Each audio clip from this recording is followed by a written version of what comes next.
Hi guys, it's Saturday and I have a bonus meal for you for the weekend. I'm making pozole verde, Mexican soup with chicken and salsa verde, and it is a gloomy, rainy day and it's like the perfect foil. So let me show you what I've done so far. The base of the soup is basically done. I took some chicken tenderloin and just boiled it in some water. I added some chicken bouillon, and there is hominy in there, right in here. So you can see, and then I shredded up the chicken and just put it back in there. And I threw in some jarred salsa verde. It's this roasted salsa verde in medium, so it has a little kick to it, a little spice to it. Just do everything to taste, including the chicken bouillon. And that is the base of the soup. And shredded some cabbage, a little bit of cabbage that I'm gonna rinse off and put this on top. And then I have some cilantro and some sliced lime. Got two of these guys that I'm going to slice up and squeeze over the soup to serve. So that is basically the soup, and I'll show you what it looks like when it's all put together. Here is the pozole verde. I'm putting some cabbage on it, and that will wilt into it just a bit. I'm gonna put a little bit more. I'll do a squeeze of lime. So good. And I'm not a lefty, so okay, there we go. Ooh, just see that squirt? And then I forgot to show you a bit of radish, so some sliced radish on top of that, and then perhaps just a bit of that for garnish. So, oops. How does that look? That looks really good. That's gonna be so warm and comforting on this gloomy, rainy evening. Weekend bonus feature, a Sunday, more tortilla pizzas. We've got pepperoni here and cheese for Colin, and that's what we're doing for Sunday. Good morning. This is Rob's lunch for today.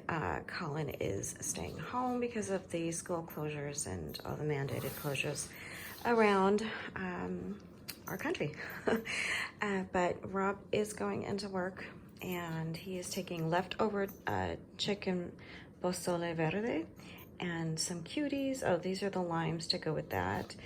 He's got a chocolate coconut elevation bar.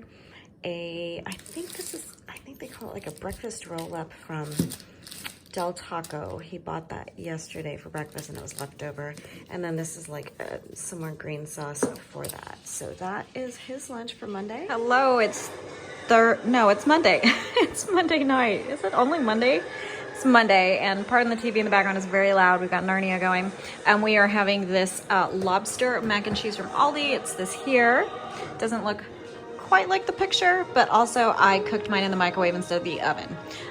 We've got this Thai salad kit, and then these are Colin's other two tortilla pizzas. He's already eaten two, and I made two more for him. So that is our Monday night. Good morning. Rob's lunch for Tuesday is a little breakfast sandwich with egg, bacon, crumbles, and then I put that on the brioche bread from Aldi. We have some antipasti kind of thing. So these are the meat roll-ups with salami and some other kind of sausage. I'm not really sure. Maybe it's a sopressata, or maybe it's another just spicy salami. Anyway, we've got not Kalamata, Mancia olives and some pickles, and then we have Pink Lady apple. We have an elevation chocolate coconut bar, two cuties, and I feel like I need to add something else to that, but that's what I have so far. I also decided to send him with some coffee, so I did that up in the Nespresso. Happy St. Patrick's Day! Time for corned beef and cabbage. I'm switching to a voiceover here because honestly it is just so loud in the house with the TV going all the time, especially now that everybody's at home with the mandated quarantines. So just expect more voiceovers in the coming videos. I am starting off by cutting up potatoes and an onion into large chunks. These go into the bottom of the crock pot. Very simple, just dump and go. Once I've added those to the bottom of the crock pot, I'm just adding some baby carrots. I'm not a huge fan of cooked carrots, so I just put a few in for color. Adding the corned beef now. This is a point cut. I've added the seasoning packet and then some water just to cover the veg. The veggies will release some water, and the corned beef will get covered a bit. Cover on low for 8 hours. There we go. just before it is fully cooked at 8 hours, I am going to add the cabbage. This is about an hour before, so 7 hours in, I put the cabbage in.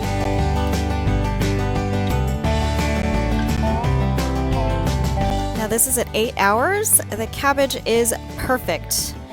However, the meat wasn't fully covered with some juice in the water, so I went ahead and just turned it around, turned it over so that the top could get cooked a bit more and just, become a little bit more tender. And I'm just gonna let that go for another hour. All done. Oop, a little bit of steam, but the corned beef and the cabbage is all done, ready to go. Now we just wait to serve for dinner.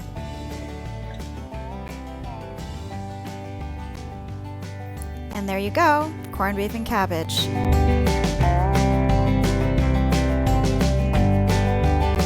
Decided to end with a little sweet treat, so I made some brownie bites just from a brownie box mix. Not super Irish, but nevertheless a very welcome sweet treat.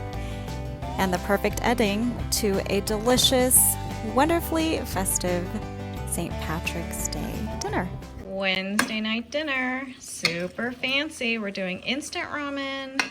There's chicken in there, canned corn, and some broccoli.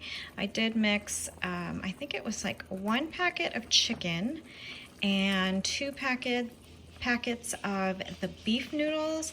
Then I did add some extra chicken bouillon. So that is dinner for Wednesday.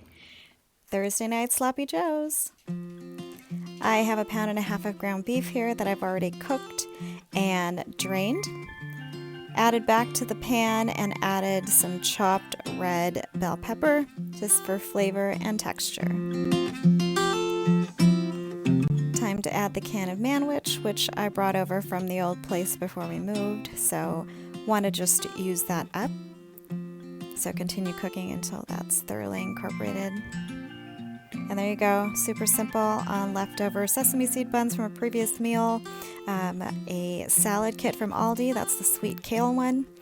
We had provolone cheese and cheddar on our sandwiches, and Rob decided to have a second sandwich, open face style, on a piece of sourdough bread. That's Thursday.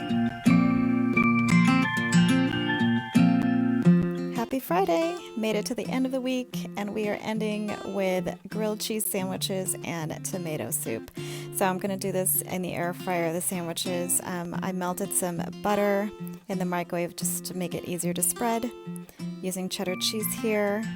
This is sourdough bread that you're seeing me use. Time for the air fryer. Stick that in. I'm using this chicken roaster thing just to weigh down the sandwich so it doesn't go flying in the air fryer. It actually fits perfectly, so I'm super pleased. Cook that for 5 minutes at 390, and I flip it after 4 minutes, and then I cook it for the remaining 1 minute on the second side.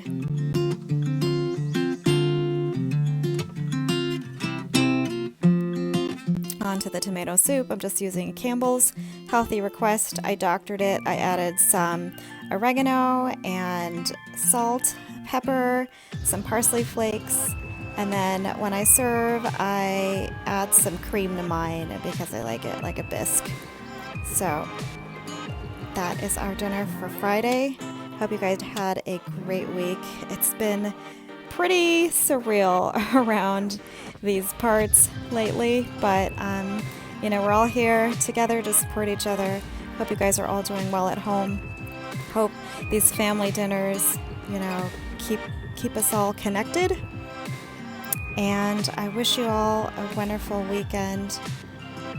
I'll see you in the next video. Thanks so much for watching.